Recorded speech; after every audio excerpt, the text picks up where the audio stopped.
The movie opens up with the king of Aurea leading a small convoy into the mountains in search of the dragon that had been terrorizing his people. Try as they might, the king and his men are no match for the dragon's strength, and it quickly burns through the convoy. The king becomes the only survivor among his men and surrenders to the dragon's mercy. Years later, in the far north, a harsh winter leads to famine and drought. Lord and Lady Bayford watch with their two daughters, Elodie and Floria, as their people begin to migrate to warmer areas. The winter had cost the Lord all of his money, leaving him with no choice but to let his people leave. Elodie and Floria, who had been working outside, are called back home by their father. When the two of them arrive, they notice a woman talking to their father, who then looks over at Elodie and tells the Lord that his older daughter will suffice. Once the woman leaves, Lord Bayford reveals that the Queen of Aurea, Isabella, has sent a proposal for Elodie to marry her oldest son, Prince Henry. At first, Elodie rejects the proposal, claiming that she knows nothing about the prince or Aurea. But when the Lord reminds her of their starving people who could benefit from the partnership, she ends up agreeing. A few days later, the Bayford family sets sail towards Aurea. When they arrive there, they are escorted to their rooms. Floria and Lady Bayford immediately fall in love with the castle and are excited to become family with the royals. That night, Elodie comes across a young woman in the tower next to hers. The two of them share a smile just as Elodie notices fire in the distant mountains. The next morning, she meets the prince, and although both of them are skeptical at first, they begin to get along. She asks him about the fire she had seen, and the prince tells her that the people of Aurea perform ancestral ceremonies on the mountain. On the other hand, Lady Bayford meets Queen Isabella and tries to form a friendship with her. However, to her surprise, the queen is extremely bitter, and she claims that their family needed a bride, not more family.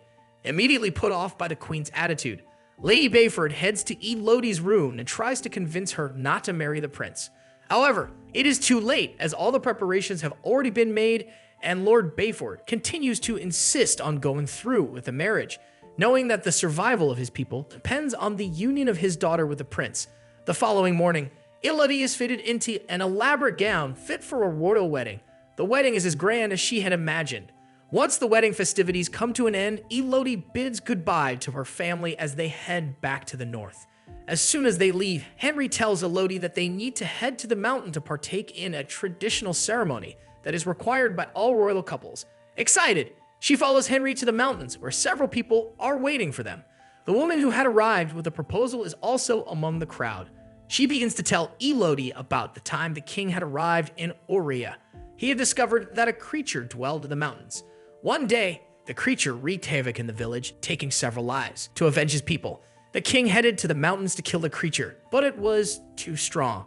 Angered by the king's actions, the creature forced him to sacrifice all three of his daughters in exchange for his people to live in peace. Since then, the kingdom has been forced to sacrifice one girl to maintain the kingdom's peace. The woman cuts open Elodie and the prince's palms and joins their hands. With the ceremony done, Henry insists on carrying Elodie over the chasm and asks her to close her eyes. He then tells her that he is sorry and throws her into the pit. Elodie continues to scream as she falls deeper into the hole until she hits the ground.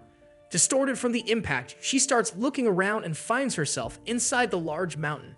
She starts calling for help, but no one responds. Her screams, however, awaken the creature. Elodie soon realizes that she is one of the sacrifices that the woman had told her about. At this point, she starts noticing jewels and clothes strewn around, left by girls who too became food for the creature.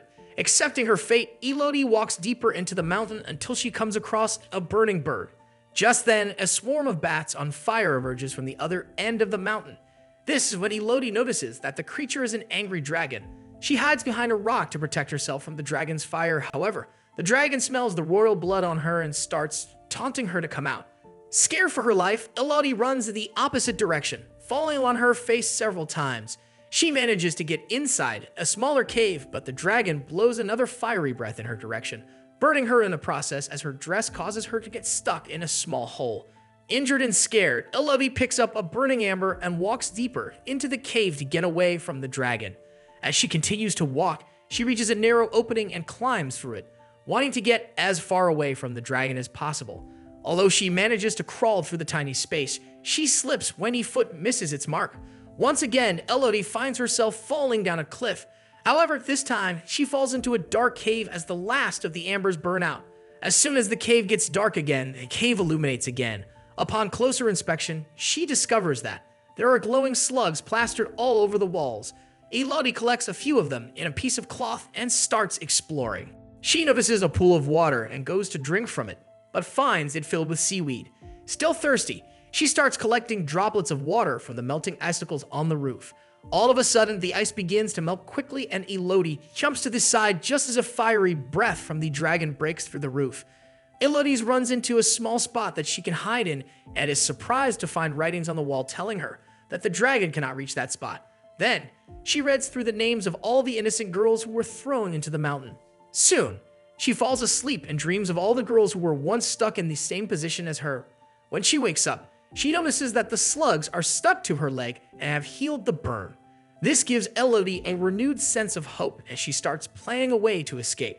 At this point, she comes across a map that was drawn by the last girl who was trapped in the mountain. The map indicates that she needs to go over the pool of water to reach a crystal wall. Once she climbs the wall, there is an opening at the end of the tunnel from where she can leave. Elodie quickly prepares for the brutal climb and starts climbing. Despite her slipping a couple of times, she does not give up. Not long after, she hears the dragon's roar and rushes to reach the top. Soon, she reaches the top and runs towards the opening at the end of the cave. However, to her disappointment, she finds that the opening is very high up on the mountain and that there is no way to escape. All of a sudden, the dragon appears in front of her and mocks her for trying so hard to escape. She claims that none of the girls have been able to leave before, and this is when Elodie notices the dead body of the only girl who had managed to get to the top. Then, the dragon prepares to blow another fiery breath to kill her, but before she can do anything, Elodie hears a voice calling out for her. This distracts the dragon long enough for Elodie to jump away from the opening. She rushes back to the place where Henry had thrown her, realizing that the voice belongs to her father who has come back to rescue her. Meanwhile, Lord Bayford climbs down into the mountain with a group of men to rescue his daughter. As soon as they land, the dragon swoops in and starts dragging all of the men one by one until the only one left is Lord Bayford. During this, Elodie sees a vision of the king arriving at the mountain with his fleet of men and killing the dragon's 3 daughters. She realizes that the dragon had not been the last of its kind until her children were taken away. Because of this, she had made the king give up his daughters to make him feel her pain. On the other end, the dragon asks Lord Bayford why he has come back, and he confesses that he has made a grave mistake by giving up his daughter for his people. The dragon tells him that she will only let him go if Elodie comes out of hiding. Elodie, who had been watching their interaction, starts crying, knowing that her father might get killed. Lord Bayford calls out to Elodie, and even though she does not respond, he continues talking. He tells Elodie to not come out, no matter what. This does not sit well with the dragon, and she crushes him with her paw. When the dragon hears one of the Lord's men hiding, she flies over to kill him. Elodie quickly rushes to her father, and he tells her to use the rope to go back to the ship, where her stepmother and sister are waiting.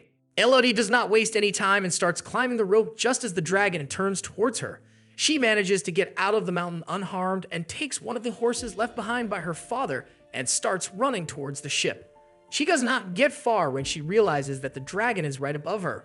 Elodie jumps off the horse and hides under a stone while the dragon angrily sets fire to everything around her. The queen, who had been watching everything from a distance, goes to the ship and grabs Floria to replace Elodie. Sometime later, Elodie starts walking to the ship when she sees her stepmother, who tells her about Floria getting thrown into the mountain. She does not hesitate and jumps back into the mountain to save her sister. She bravely fights the dragon, but it is too strong and she gets cornered. Just then, Elodie notices a curved stone wall behind her and provokes the dragon to kill her. When the dragon blows another fiery breath at her, Elodie jumps to the side and the curved stone wall causes the fire to blow back at the dragon. With the dragon injured, Elodie takes this chance to tell her that she has been lied to. She reveals that the royals have been tricking her by sending innocent girls to their deaths. Elodie then uses the slugs to heal the dragon's wounds, and the two of them head for the castle, where another royal wedding of Prince Henry is taking place. Henry tries apologizing to Elodie as soon as he notices her, but it is too late, and the dragon kills all of them and sets Aurea on fire. The movie ends with the dragon living peacefully with Elodie and her family as they now rule over the kingdom. Thank you for watching. Be sure to subscribe, hit the like button, and the notification bell to see more videos like this.